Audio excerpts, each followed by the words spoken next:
Садыр айткандай президент да бере албайт. Чечмелеп бербеди өзү.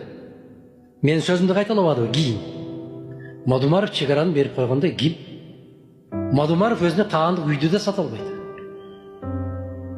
Үйдү сатыш үчүн балакатка жеткен балдарыңыз, келинчегиңиз колу керек, макулдугу керек. Ошо Ирандын тегерегиндеги согушту мисал келтирейин да. Биздин кыргыз өткөндү мисал келтирсең көбү түшүнө бербейт, эстей бербейт. Тегеран аябагандай каттуу бир болуп көрбөгөн, тарыхта соңку бир 50-60-100 жылдан бери болбогон өрттүн астында калды. Маани бериңиз. Ойлонуңуз. Мен көрөрмандарга айтып атам. Ойлон ушул жерде, терең ойлончу ушул жерде. Иран бийлиги айтып атат, эч кандай сүйлөшүүгө барган жокпуз, биз барбайбыз дагы деп.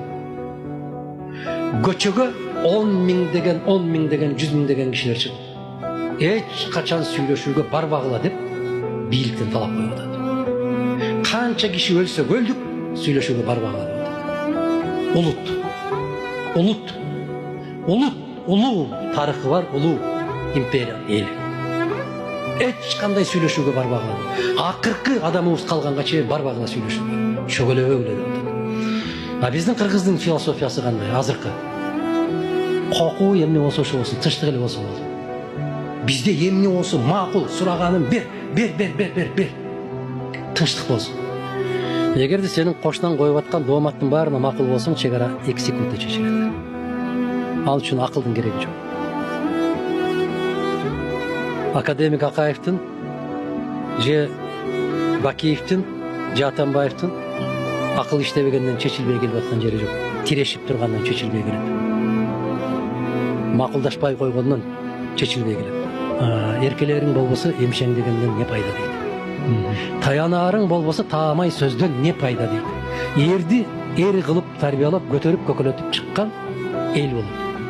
Анан ошол эр, ошол элди коргойт. Биздин Токтогул атабызды 4 эле орус аскери келип алып кеткен. Аны кармап, колун байлап алдына салып берген ошол эле кетмен төбөлүк туугандарыбыз болот. Ошол эле Токомдун туугандары. Эми ошол биздин Токобуздай болгон казактын залкары Абай. Абайга бир рота келет. Током Абайдан айырмаланып, Ак падышага бир сөз айткан жок. Током Анжиян көтөрүлүшүнө катышмак турсун, Анжиянды барып көргөн эмес. Аны токуп жазды. Азыр баягы бийликтин аркасына отуруп алып жазып аткандар бар го, току ура берет башкалар. Эксперттер. Башкалардын атынан жок, эксперт эмес, жана билимдүү болмуштар. Өзүнүн атын эмес, башка ат менен ура берет, жаза берет.